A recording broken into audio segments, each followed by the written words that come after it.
Thanks again for joining us on the program. The Lebanese militant group Hezbollah has named 4 of its operatives, it says, were killed in an overnight Israeli airstrike in South Lebanon, bringing to 151 the number of group members killed since the start of the Israel-Hamas war, most of them in Lebanon and some in Syria. The 4 members are named as Hussein Hadi Yazbek, a senior official in the terror group, as well as Ibrahim Pats, Hadi Racha and Hussein Ghazala. Tension has flared along the border between Lebanon and Israel amid intermittent exchanges of fire by Israeli forces and Hezbollah in the deadliest clashes since the two sides fought a full-scale war in 2006. The border tension comes as an Israeli military offensive in the Gaza Strip has killed more than 22,000 Palestinians following the cross-border attack by Hamas on October 7.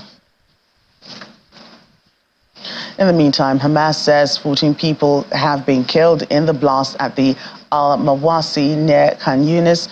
Al-Mawasi, about the size of London's Heathrow Airport, has been designated a safe zone in Gaza by Israeli forces.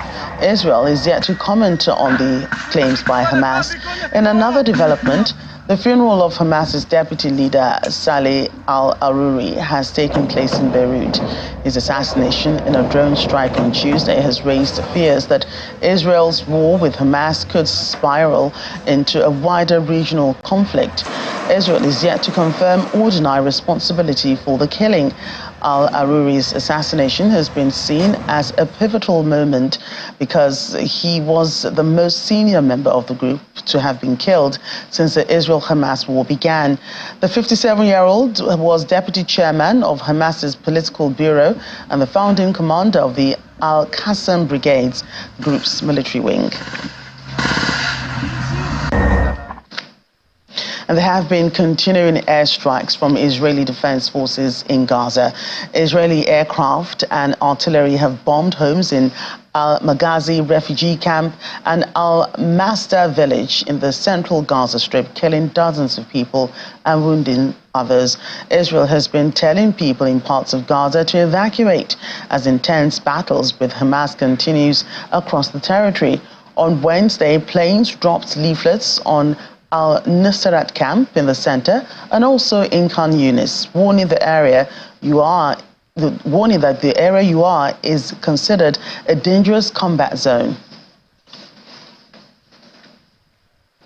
Meanwhile, the White House has condemned South Africa's decision to formally accuse Israel of genocide in charges filed at the International Court of Justice, calling the allegations meritless.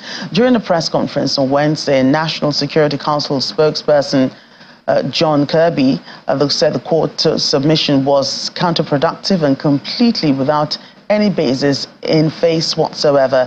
South Africa brought the charges against Israel at the top court on December 29, citing prohibitions against genocide under international law, banning killings or other actions committed with intent to destroy, in whole or in part, a national, ethnical, racial or religious group.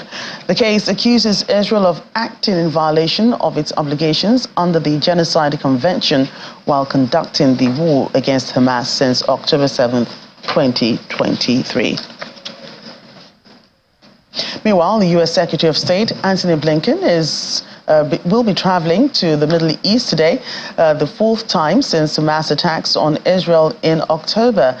Mr. Blinken's trip includes a visit to Israel amid concerns about the effect of the conflict with Hamas is having on the wider region, but there have been no further details on his full itinerary. The visit follows the assassination of Hamas deputy leader Saleh al-Aruri in Lebanon. Militant group Hezbollah has promised the killing will not go unpunished.